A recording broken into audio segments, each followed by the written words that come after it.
life feels impossible. You're not asking for help. You're not delegating. You're taking on your problems and other people's all at the same time because we've been carrying too much emotional weight for far too long. That's the problem. The solution is rarely that you need to become stronger, which will be a very tempting way to look at things because if you're looking at social media, you'll see how everyone else is handling things and you're not. So it's not about becoming stronger. It's about another thing we can do is we need to reduce our stimulation. A lot of the time we get tricked into thinking, oh, we must need some motivation. So we go on social media looking for motivation, looking for that video that we often watch or that song that we often listen to or whatever it is. Actually, what you often need is a lot less stimulation because when you're overwhelmed, your brain is already processing. So really, when we're feeling that chronic feeling, what you have to be really careful of is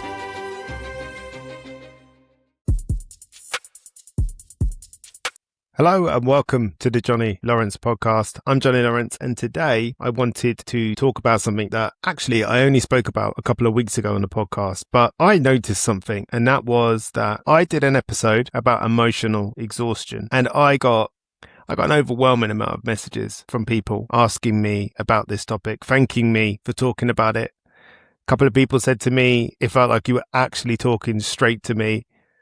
And it just further highlights what I kind of already knew based off of the messages, again, that I get on Instagram and social media in general, that a lot of people are really struggling with emotional exhaustion. And I'm not necessarily sure that people understood that that was a thing. You could become exhausted by your emotions.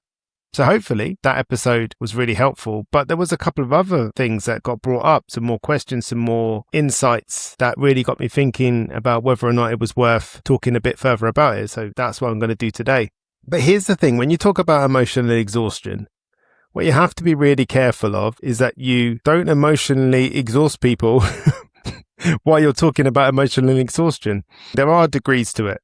There is severe emotional exhaustion, often described as burnout, and then there's how people feel a lot of the time. We live in this hugely complex world where it's very, very easy for people to feel emotionally exhausted from the moment they wake up. Just think about it. You've been asleep for, if you're lucky, 8 hours, and you wake up in the morning to your alarm on your phone. So you pick up your phone to switch that alarm off, and instantly there are messages. Whether it be news alerts, social media notifications, emails, the multiple forms of text messaging that we have, from the normal text messaging through to WhatsApp, through to many other platforms and apps that offer that service. It's very unlikely that you're going to pick your phone up in the morning and you're not going to see something that needs your attention. So as you open your eyes, as you come out of your dream state or your sleeping state of relaxation, the first thing you're met with is demands. And straight away, you're being primed and pushed into this state of alertness, into the state of being notified. Straight away, it feels like, I don't know what this message is going to be. I don't know who it's from, or I do know who it's from, and that person usually asks me for something challenging first thing in the morning. Whatever it is, it's definitely going to cause some level of anxiety. So people wake up with that straight away, and it probably doesn't get any better. You go to the loo and you probably think to yourself very understandably that this is the place where I'm going to sit and chill and just read through my messages and get myself organized, have a look at my diary, all of that stuff. So just think about that. That's like getting in your car and just hitting 70 to 100 miles an hour immediately. It's probably not a good idea. So I'm going to back right off here. I'm going to come right back to the beginning of that feeling. And I'm just going to talk about it as a feeling, because the last thing I want to do to somebody that feels emotionally overwhelmed is overwhelm them anymore. Is to give them many more things that they don't feel that they can handle, because that's already the problem. Because a lot of the time that feeling shows up, and if you were going to put it into words, if you're going to articulate it, it just feels like life is overwhelming. And far too many times I've heard it described as life feels impossible. That's how it feels. It just feels impossible. Everything feels too much. And what's even more ridiculous is that the small things, the really small things, the everyday things that we should be able to do, there's that word should, someone else's agenda, they feel really, really overwhelming. Because here's what's not happening. Most of the time, it's not that life is impossible. It's that your central nervous system feels overloaded. And when your central nervous system feels overloaded and you become emotionally overwhelmed, your brain starts treating ordinary demands as a threat. That's what's happening. everything is a threat, you're already overwhelmed. You're already feeling like everything's too much. So everything that comes along now is going to be seen as a threat. It's your body's central nervous system trying to minimize the amount of invaders, if you will, amount of more demands. You're already finding that demanding feeling, that feeling of everything being like a demand. You're already in that space. So now everything else that comes in is seen also as a threat, which in essence is your body trying to defend you. But when you see everything as a threat, guess what? It creates more anxiety, which is not ideal. So a text message will feel like a lot of pressure. The washing up will feel like an enormous mountain. And making a decision, that's just exhausting. That's not going to happen. There's absolutely no way I'm going to be able to make a decision when I'm feeling like that. But then there's this guilt that comes with it, right? Well, there's nothing wrong. Everything's okay. Everyone's okay. Everything's fine. So what the hell's going on? It's me that's the problem here. And here's the first part of what I want to say to you. When you feel like that, the meaning that you make out of it is so important. When we feel like we're the problem, all we're going to do then is make that situation worse. We're going to go into confirmation bias, perhaps. We're going to do perhaps the worst thing we could do. We're going to go on social media and we're just going to notice confirmation bias. We're just going to notice that everyone else seems to be doing better than us. And we're going to further collect evidence for whatever amount of time that we are the problem.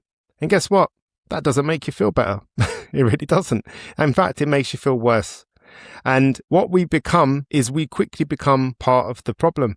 Now, I'm not saying that you should be trying to solve anything, but what's likely to be helpful is that you don't further compile the problem by looking for evidence or loosely looking for evidence of reasons why you are in some way not as good as other people and everyone else seems to be handling things really well.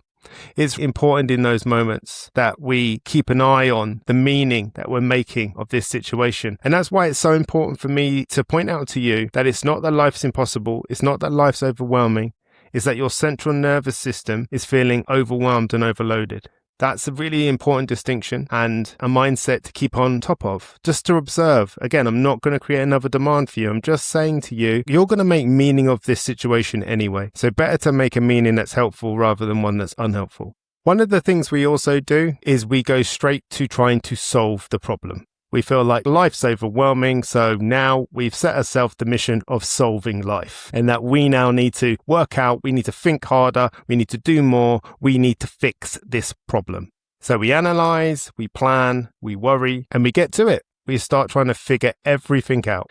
But unfortunately, this usually just increases the overwhelm because now our brain is trying to carry the weight of all of our problems all at once, which was actually what was causing the problem in the first place. So now all we're doing is doubling down on the problem. We're like, yeah, I should be able to solve this. Why haven't I solved this? I need to be able to solve this. Oh, I can't solve this. I'm a loser. Blah, blah, blah. You can see where this is going, right?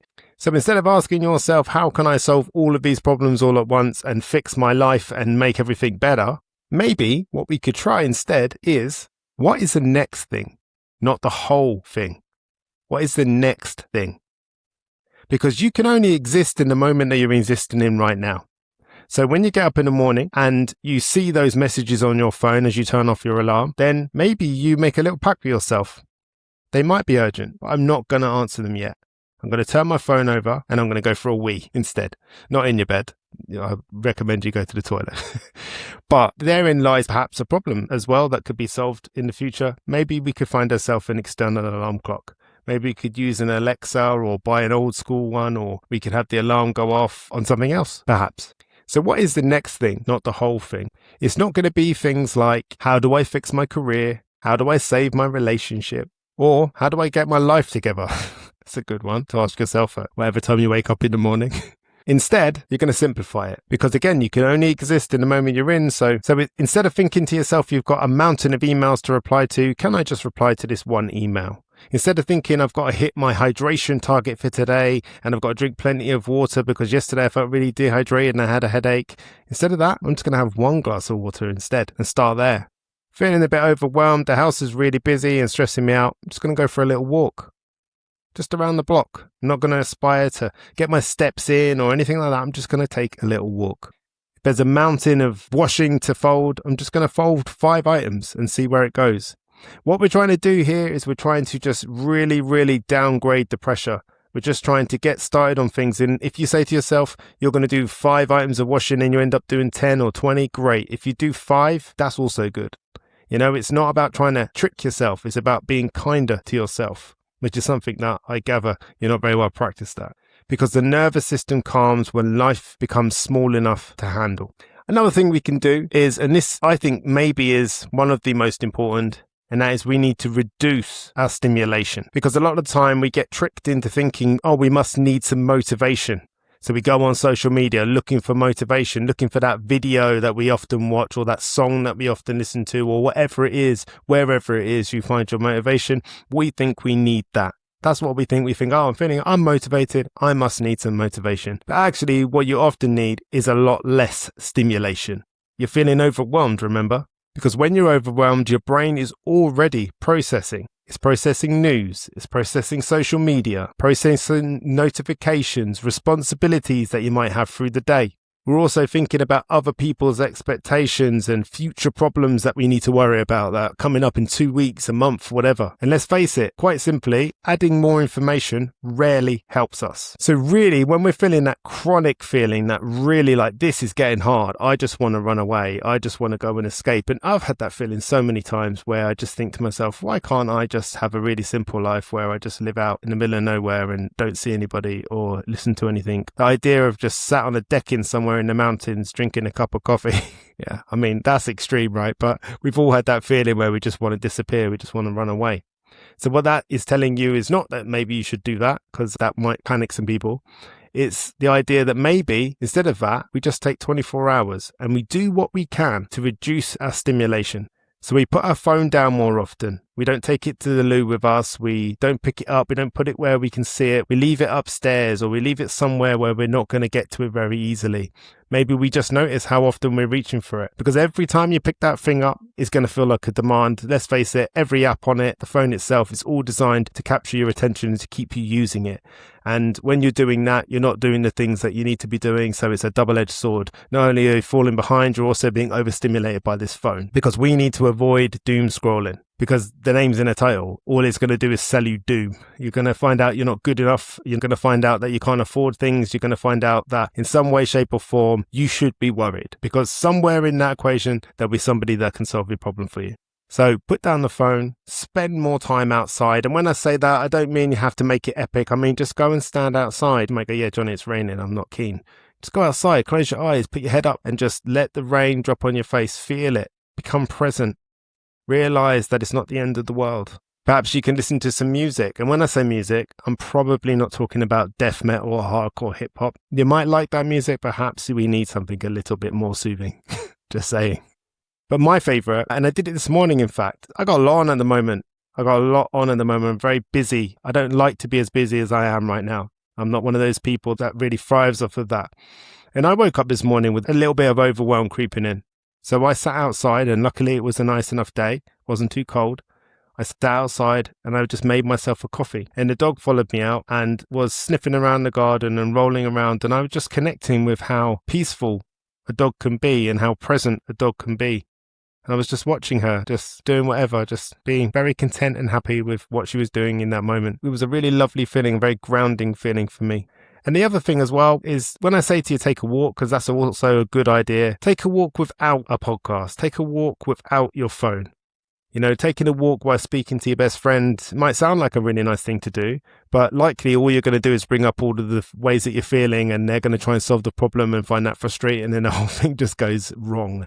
So take a walk without your phone, without music, just you on your own. Just observe things as you're walking along. Maybe say hello to people when you see them, because the goal here is not productivity.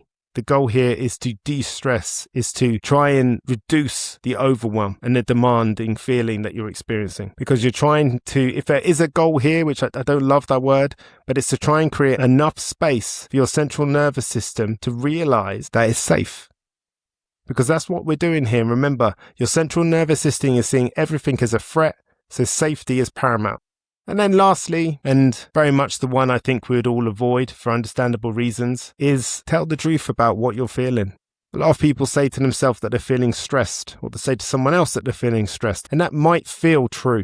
But underneath that stress is often something way more specific. Perhaps you're disappointed, perhaps you're exhausted, maybe you're grieving something. And remember, grief is about loss, not necessarily death. Perhaps you're experiencing some sort of loneliness, or maybe you're experiencing fear, or you're scared about something. Maybe you're frustrated, or very often you're carrying too much responsibility. You're not asking for help. You're not delegating. You're taking on your problems and other people's all at the same time. You see, the reason why this is important is because emotions usually lose some of their power when they're named, when they're accurately named. So a simple exercise is to finish this sentence 3 times. The truth is, and could be an example. So the truth is, I'm tired. The truth is, I've been putting pressure on myself. The truth is, I haven't given myself a break in months. You don't need to fix those things immediately. You just need to acknowledge them. That's all. Just acknowledge them. And I want to go back to what I said before about that escaping feeling that usually comes with feeling overwhelmed, and the meaning that we put behind that in some way that we can't handle things, that we're weak or broken or struggling in some way. Worse still, we're failing. Now, I know that's how it feels. Maybe it does feel that way, but that isn't true. It's a temporary feeling, and we might start making decisions based off of that temporary feeling. But here's something that I found to be really helpful. Don't make permanent decisions with temporary emotions. We often end up regretting it in the end. Because in reality, this feeling of wanting to escape is because we've been carrying too much emotional weight for far too long. That's the problem. And the solution is rarely that you need to become stronger, which will be a very tempting way to look at things because, again, if you're looking at social media, you'll see how everyone else is handling things and you're not. So it's not about becoming stronger. It's about recognizing that there's some weight that you're carrying that you need to put down. And as somebody that teaches self-leadership, I have done and probably would encourage other people to frame it this way. When you're overwhelmed, don't ask yourself, how can I manage more? How can I handle more? How can I do more? Don't ask yourself that. Instead, compassionately and with intention, ask yourself this. What am I carrying that I don't need to carry today? That's it. Just that simple question. And you will almost definitely feel a sense of relief. Straight away, in fact, because that question has pulled people out of overwhelm way faster than trying to push through it.